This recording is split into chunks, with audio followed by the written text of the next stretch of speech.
Welcome to the Narrative Mindset Podcast.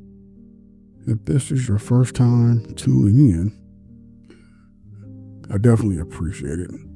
And when you get time, go back and view previous episodes to get the idea of the podcast. So I hope everybody's doing good today. I had a great day, another great day. I, again, accomplished my original goal.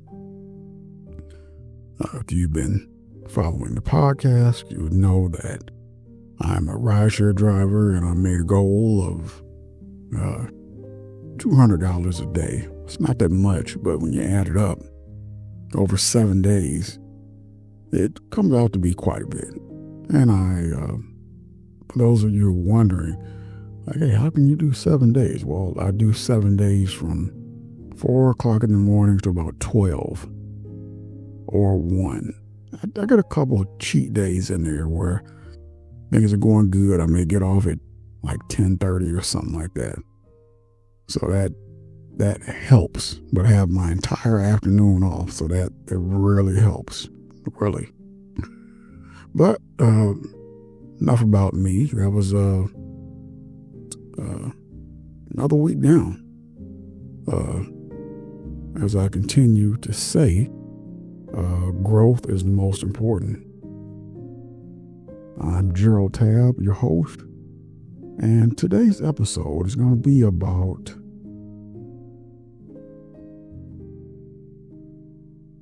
breaking the cycle of fear.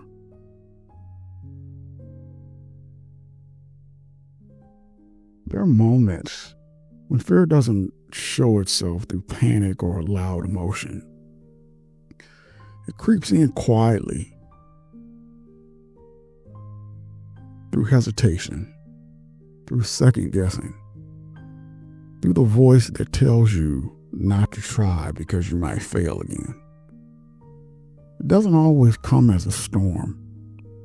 Sometimes it arrives like a whisper that convinces you to stay still when you should be moving forward.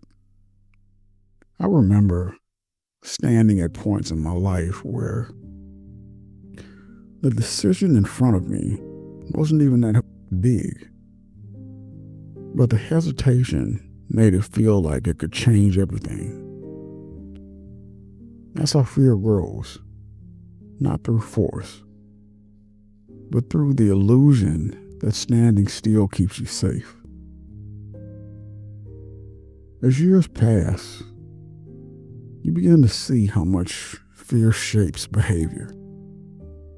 You see it in decisions you avoid, and the conversations you don't have, and the opportunities you let pass because you didn't believe you were ready.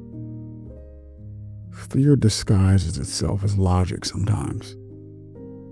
It tells you to wait for the right moment, to prepare a little longer, to play it safe because risk looks uncomfortable. But the truth is, you start to notice this cycle when patterns repeat. You hold back in the same ways. You keep running into the same.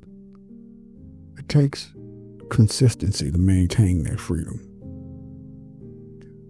You can't face fear and call it conquered.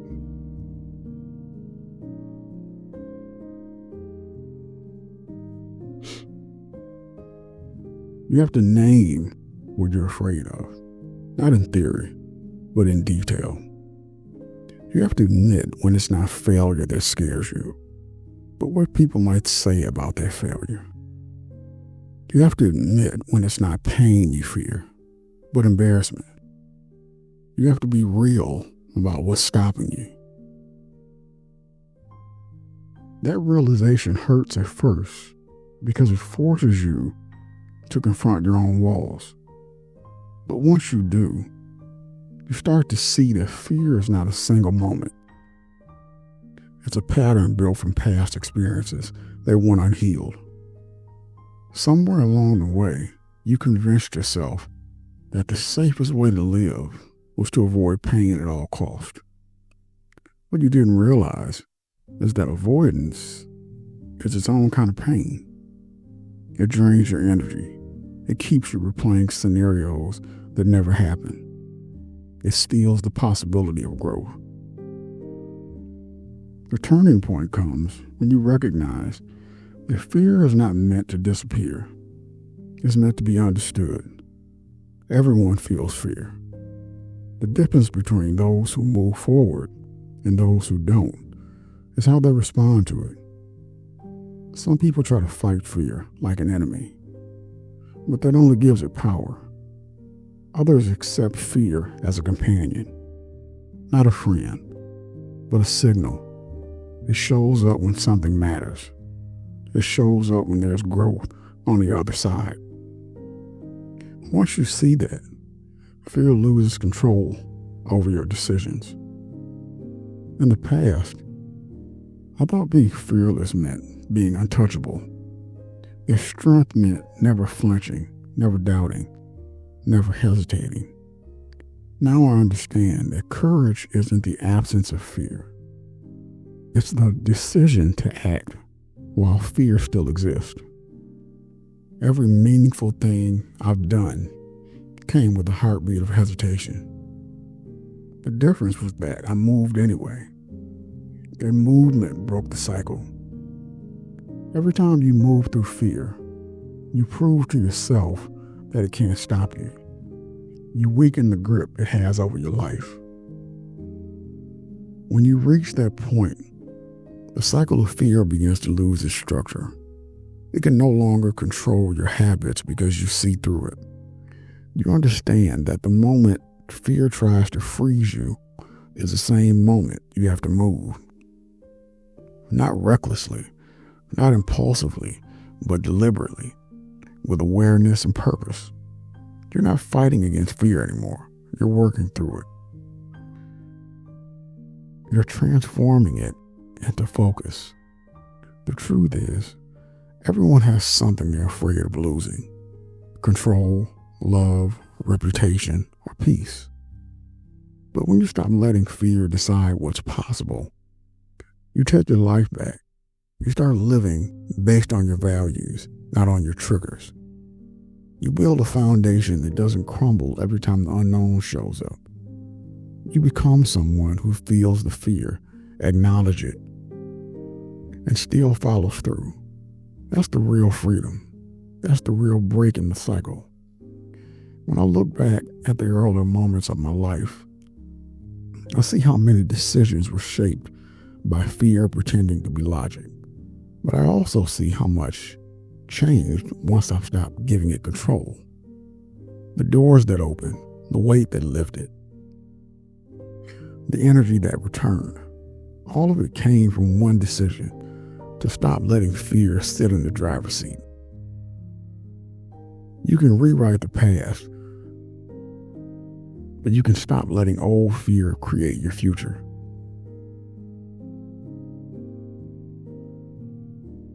The fear starts to lose its edge. The unknown becomes less intimidating because you're already inside of it, dealing with it, proving to yourself that you can. The breakthrough comes when you finally connect your fear to your purpose. You realize that the same fear that tried to hold you back also reveals what matters most. You don't feel fear toward things that don't mean anything. You fear losing what you value, or stepping into something that you might expose who you really are. That means your fear points directly to your purpose. If you can lean into what scares you, you're usually heading in the right direction. That's where peace comes when you stop running, when you let fear exist without letting it lead, when you realize it's part of being alive, not a sign of weakness, but a sign that you care about what you're doing. That understanding changes the way you move. You stop judging yourself for being afraid. You start appreciating the strength it takes to act despite that feeling. You start to see progress, not as a reward for confidence, but as a product of consistency. Let's see. When you reach that point, the cycle of fear begins to lose its structure. It can no longer control your habits because you see through it. You understand that the moment fear tries to freeze you is the moment you have to move, not recklessly, not impulsively, but deliberately, with awareness and purpose. You're not fighting against fear anymore. You're working through it. You're transforming it into focus. The truth is, everyone has something they're afraid of losing. Control, love, reputation, peace. But when you stop letting fear decide what's possible, you take your life back. You start living based on your values, not on your triggers. You build a foundation that doesn't crumble every time the unknown shows up. You become someone who feels the fear, acknowledges it, and still follows through. That's the real freedom. That's the real break-in, the cycle. When I look back at earlier moments of my life, I see how many decisions were shaped by fear pretending to be logic. But I also see how much changed once I stopped giving it control. The doors that opened, the weight that lifted, the energy that returned. All of it came from one decision: to stop letting fear sit in the driver's seat. You can't rewrite the past, but you can stop letting old fear create your future. And that's the peace in all of this. You don't have to destroy fear. You just have to stop feeding it. You stop giving it control over your movement, your choices, your dreams. You recognize it, respect that it's there, and move through it anyway. Each time you do, you weaken the cycle. Each time you do, you reclaim a piece of yourself that fear once held. Breaking the cycle of fear isn't about becoming fearless. It's about becoming free. And that freedom doesn't come from pretending you're unshakable. It comes from facing what shakes you, learning from it, and refusing to stop moving. That's the peace. That's the clarity. And that's the point where fear no longer defines you. You define yourself.